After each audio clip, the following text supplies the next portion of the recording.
Welcome to iPad Pros, the show all about using your iPad to be productive and get work done. I'm Tim Chen, host of the show.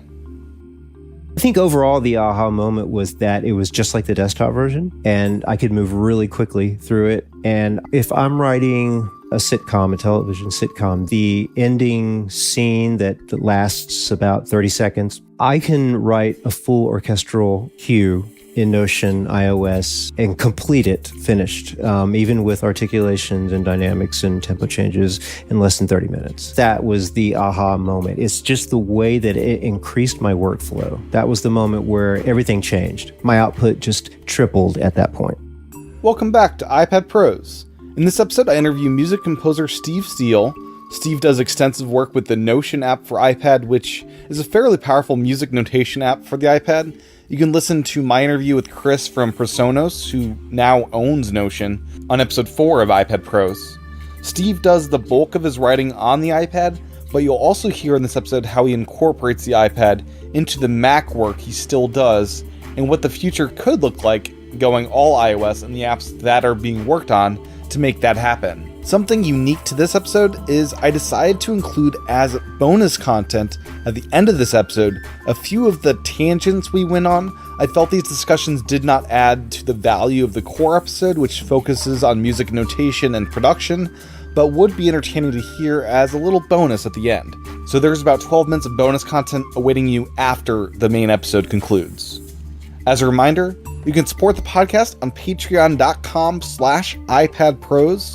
One of the new perks in 2019 is early access to episodes.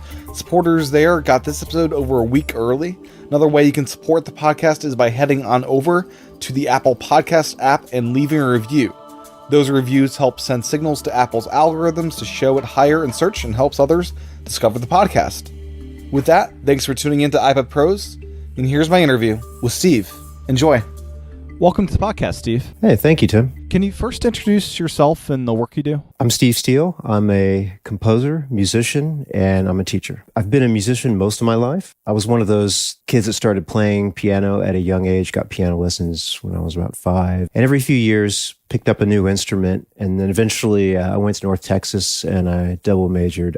First year I majored in jazz studies. And then the second year I switched to composition and music theory. And I double majored the rest of the way through. My senior year, I left to go work in technology. I got a job offer from Apple at a time that I really wanted to be with them. And it was an offer I couldn't refuse. So I left school for that. I was in technology for about 8 years. And for some reference, when you were in college, was Sibelius and Finale a thing, or was it handwritten manuscripts mostly, or what was the era of technology like back then? Finale was a thing. This is the mid-90s. I had Finale 95. That was my first intro to that.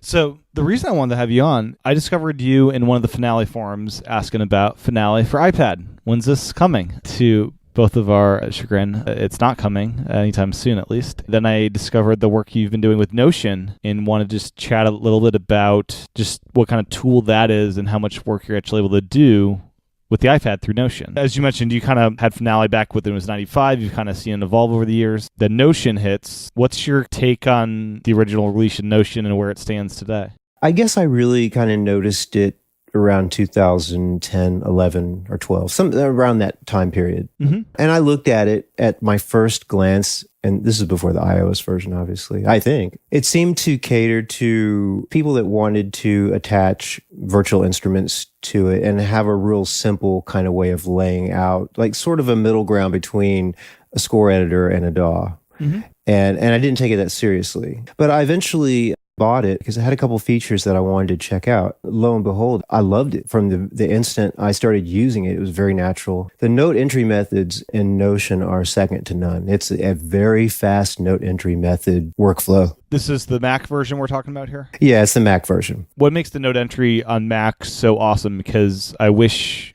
they would even match Finale on the Mac with the iPad version with keyboard shortcuts to make that better and stuff like that. That's one of the things. So the keyboard shortcuts are very intuitive. If you want to enter a whole note, you hit W. If you want to enter a quarter note, you hit Q. And if you want to enter a quarter rest, you double tap Q. If you want a dotted quarter note, it's QD. I'd love if that was all on the iPad someday. Yeah, true. There are a couple of keyboard shortcuts, but there's only a couple. Yeah. And that's something I would love to see as well. So